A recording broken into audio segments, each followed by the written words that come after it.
Shalom, saudara-saudara terkasih dalam Yesus Kristus. Hari ini kita boleh merayakan hari kebangkitan Tuhan Yesus. Katakan amin. Hari yang indah, hari ini saya ucapkan selamat Paskah kepada semuanya. Sebelum firman ini dimulai, mari kita sama-sama berdoa. Bapa kami di surga, kami mengucap syukur terima kasih Tuhan atas kebaikan Tuhan dalam kehidupan kami semua Tuhan. Hari ini kami bersuka cita Tuhan, sungguh Engkau menggenapi nubuat nabi-nabi pada zamannya, bahwa anak Allah akan dihidupkan kembali. Hari ini kami boleh merayakan itu Tuhan Yesus. Oleh karena cinta kasih-Mu Tuhan, oleh karena Engkau mau dan bersedia untuk dijadikan korban, maka kami semua diselamatkan. Terima kasih Tuhan atas kebaikan Bapa. Terima kasih Tuhan untuk hari ini, biar kami boleh mendengarkan kebenaran firman-Mu melalui hamba-Mu. Urapi Tuhan, hamba-Mu yang menyampaikan firman-Mu, setiap firman yang keluar dari mulutnya Tuhan, biar ini adalah daripada Engkau sendiri Bapa. Terima kasih Bapa, di dalam nama Tuhan Yesus kami sudah berdoa dan mengucap syukur. Haleluya, amin. Saudara-saudara, baru 2 hari yang lalu kita memperingati Jumat Agung, di mana Tuhan Yesus disalibkan di Bukit Golgota. Sebelum dia mati, sebelum dia disalibkan, Tuhan Yesus menderita, Tuhan Yesus dicambuk, Tuhan Yesus sangat-sangat sakit. Karena apa? Dia harus menjadi dosa bagi banyak manusia. Dan hari ini kami bersyukur karena Tuhan Yesus yang mati 3 hari yang lalu, hari ini dia bangkit. Katakan dia bangkit. Dia bangkit. Saudara-saudara sekalian, hari Paskah ini membuktikan bahwa Tuhan Yesus yang kita sembah adalah Yesus yang hidup. Katakan Yesus yang hidup. Saudara-saudara, buat apa kita menyembah Tuhan yang mati? Tapi Yesus kembali ke muka bumi ini. Dia ada bersama dengan kita semua. Amin. Hari ini hari yang terindah bagi kita. Suatu hari yang luar biasa. Hari yang sangat-sangat membuktikan bahwa Tuhan Yesus komit dengan janjinya. Dan Tuhan Yesus datang untuk menyelamatkan lebih banyak lagi jiwa-jiwa di muka bumi ini. Saudara, saya mau membawa saudara ke satu firman Tuhan, di mana kita boleh melihat bagaimana kekhawatiran, ketakutan itu menyebabkan orang tidak percaya. Tidak percaya kepada apa? Tidak percaya kepada banyak hal, terutama hari ini. Kalau saudara ada yang terlalu khawatir dan terlalu takut, maka ketakutan dan kekhawatiran itu bisa menghilangkan kepercayaan akan kuasa kebangkitan Tuhan Yesus. Pada saat orang tidak percaya akan kuasa kebangkitan Tuhan Yesus, maka orang itu tidak bisa melihat kemuliaan Allah. Amin. Mari kita lihat bersama-sama di dalam Lukas 24 ayat 13 sampai 17. Saya akan bacakan untuk saudara. Pada hari itu juga 2 orang dari murid-murid Yesus pergi ke sebuah kampung bernama Emmaus yang terletak kira-kira 7 mil jauhnya dari Yerusalem. Dan mereka bercakap-cakap tentang segala sesuatu yang telah terjadi. Ketika mereka sedang bercakap-cakap dan bertukar pikiran, datanglah Yesus sendiri mendekati mereka, lalu berjalan bersama dengan mereka. Tetapi ada sesuatu yang menghalangi mata mereka, sehingga mereka tidak dapat mengenal Dia.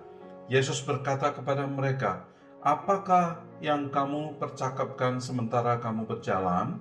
Maka berhentilah mereka dengan muka muram. Saudara, kira-kira kedua murid Yesus ini bercakap-cakap tentang apa? Pasti mereka bercakap-cakap tentang apa yang terjadi. Nah, mereka akan bercakap mengenai bagaimana Tuhan Yesus menderita, bagaimana sampai Tuhan Yesus akhirnya mati di kayu salib. Nah, itu semua kejadian membuat mereka jiwanya pasti tergoyah. Jiwanya pasti terganggu. Dan kedua murid ini bercerita bukan dengan ceria, bukan dengan cara gembira, bersenang-senang, tapi di ayat 17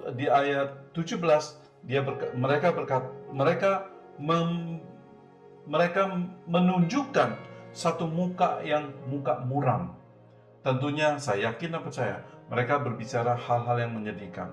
Pada saat mereka melihat Tuhan Yesus dicambuk, Tuhan Yesus menderita, mereka sedih, mereka takut, mereka khawatir, mereka hilang pengharapan, mereka tidak tahu lagi harus bersandar kepada siapa. Mereka menceritakan hal-hal negatif, mereka takut, mereka dan khawatir. Padahal di dalam dalam Lukas 24 ini dikatakan bahwa Tuhan Yesus datang dan berjalan bersama dengan mereka. Saudara bisa melihat, Tuhan Yesus datang kepada mereka, tetapi mereka tidak melihat, mereka tidak sadar, mereka tidak merasakan bahwa ada hadirat Tuhan pada saat itu. Lukas 24:16 berkata, tetapi ada sesuatu yang menghalangi mata mereka. Ada sesuatu yang menghalangi mata mereka. Sesuatu itu yang membuat mereka tidak percaya akan segala hal yang terjadi. Dan bahkan mereka tidak bisa lagi move on, tidak bisa lagi berpikir ke depan karena mereka terhalangi. Ya, mereka terhalangi, matanya terhalangi, tidak bisa melihat ke depan. Kalau orang lagi matanya terhalangi, matanya tidak bisa lihat apa-apa. Yang ada adalah pikiran, hati, dan perasaan yang pada saat itu, yaitu muka muram. Saudara terkasih dalam Yesus Kristus, kejadian ini menceritakan bahwa ketakutan dan kekhawatiran manusia itu akan menghilangkan kepercayaan kita kepada Tuhan. Buktinya, Tuhan Yesus sudah datang bersama dengan mereka, berjalan dengan mereka, tapi mereka tidak sadar. Mereka lebih konsentrasi kepada kekhawatiran mereka, berkonsentrasi kepada ketakutan mereka. Coba lihat cerita mengenai Simon Petrus yang melihat Tuhan Yesus berjalan di atas air. Dia bilang, oh itu hantu. Tapi Tuhan bilang, bukan. Berjalanlah. Maka Simon Petrus ikut berjalan di atas air. Dan dia berhasil berjalan di atas air. Namun pada saat ada ombak datang, dan badai datang, masalah semua datang, dia menjadi takut dan khawatir, lalu dia jatuh. Saudara bisa melihat bahwa pada saat terjadi kekhawatiran, pada saat terjadi ketakutan, kita bisa jatuh.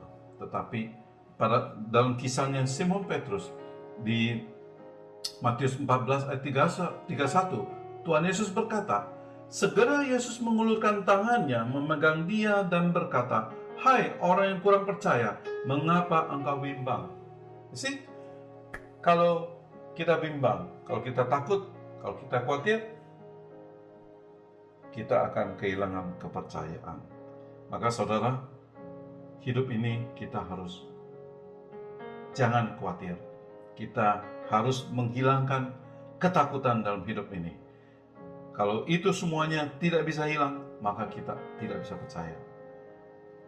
Kita lanjutkan di Lukas 24 ayat 22 sampai selanjutnya. Saya akan bacakan di 24 ayat 25. Lalu ia berkata kepada mereka, hai kamu orang bodoh, betapa lambannya hatimu, sehingga kamu tidak percaya segala sesuatu yang telah dikatakan para nabi.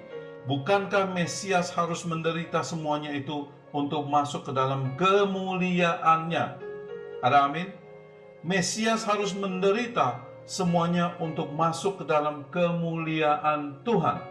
Saudara, ini adalah orang yang tidak percaya. Orang tidak percaya akan apa yang dikatakan oleh para nabi. Orang tidak percaya akan kitab-kitab Musa. Orang yang tidak percaya akan tulisan-tulisan para nabi yang sebelumnya. Ini yang membuat orang ini tidak bisa melihat kemuliaan Allah. Saudara-saudara terkasih dalam Yesus Kristus, percaya itu sangat sulit. Pada saat sekarang ini, di mana COVID-19 menyerang seluruh muka bumi ini, dan hampir mempengaruhi 20% dari jumlah penduduk dunia. Saudara, sangat mengerikan sekali dan mencekamkan, saudara. Virus corona ini tidak main-main. Dia memberikan kekhawatiran dan ketakutan yang luar biasa bagi manusia. Dia menyebabkan, COVID ini menyebabkan orang bisa sakit dan orang ini bisa mati, saudara. Dan coronavirus ini, dia telah membuktikan kekuatan dia bahwa dia mampu membunuh banyak orang.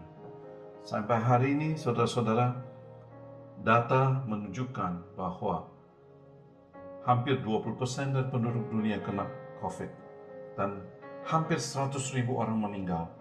Nah, Indonesia yang menderita udah mulai naik, udah sampai 3.500 dan yang meninggal juga 200-an orang, hampir 300 orang. Saudara, ini semuanya sangat mencekamkan. COVID ini bukan hanya menyerang tubuh manusia, dia menyerang jiwa juga, dia menyerang materi.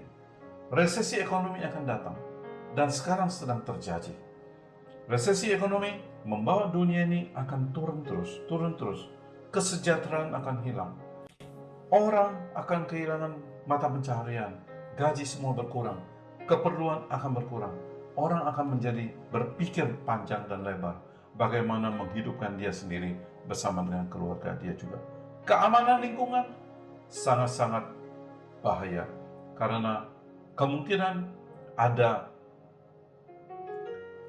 kriminalitas yang akan meningkat karena orang-orang pada kekurangan biaya hidup.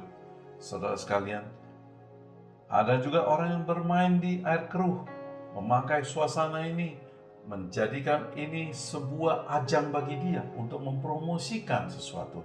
Tapi itu sangat jahat. Saudara-saudara, percaya itu adalah sangat sulit.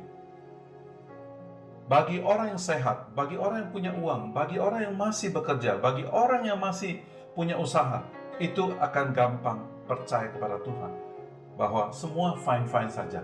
Tetapi bagi orang yang kekurangan, bagi orang yang gajinya dikurangi, bagi orang yang sakit, bagi orang yang menderita, bagi orang yang keluarganya mengalami penderitaan, itu tidak gampang percaya. Lebih banyak kesedihannya, lebih banyak hal-hal yang membuat dia khawatir, yang membuat dia tidak percaya. Saudara, maka dari itu saudara, kita jangan seperti murid-murid yang di Emmaus itu. Kita mau menjadi anak-anak Tuhan yang percaya akan kuasa kebangkitan Tuhan Yesus. Katakan, aku percaya. Katakan, aku percaya. Saudara, kebangkitan Tuhan Yesus memiliki kuasa. Katakan kuasa. Kebangkitan Tuhan Yesus hari ini di hari Paskah memiliki kuasa yang tanpa batas. Tuhan Yesus telah mengalahkan kekuatan di surga dan di neraka. Dia telah memegang tongkat kemenangan. Dia berperang bagi kita. Dia sudah memenangkannya. Dia menguasai langit dan bumi. Maka dari itu saudara, kita tidak perlu khawatir, kita tidak perlu takut akan Tuhan kita sembah. Karena dia melalui kuasa kebangkitannya mampu memberikan kita, menolong kita. Kuasa kebangkitan mampu memberikan pengampunan dosa. Saudara, yakin dan percaya bahwa saudara dosanya telah diampuni oleh karena kebangkitan Tuhan Yesus. Kuasa kebangkitan Tuhan Yesus mempunyai kemampuan untuk membenarkan manusia. Di dalam Roma 5 ayat 8-9 saya akan bacakan. Akan tetapi Allah menunjukkan kasih-Nya kepada kita oleh karena Kristus telah mati untuk kita ketika kita masih berdosa. Lebih-lebih karena kita sekarang telah dibenarkan oleh darah-Nya, kita pasti akan diselamatkan dari murka Allah. Katakan amin. Kebangkitan Tuhan Yesus bisa membenarkan kita dan kita diselamatkan dari murka Allah. Nah, kebangkitan Tuhan Yesus di atas kayu salib ini, darah-Nya berkuasa untuk menguduskan kita semua. Amin. Jadi kebangkitan Tuhan Yesus, melalui kematian dan kebangkitan Tuhan Yesus, itu memiliki kuasa yang luar biasa bagi umat manusia. Maka oleh sebab itu, saudara-saudara terkasih dalam Yesus Kristus, kita harus memiliki kepercayaan. Kita harus memiliki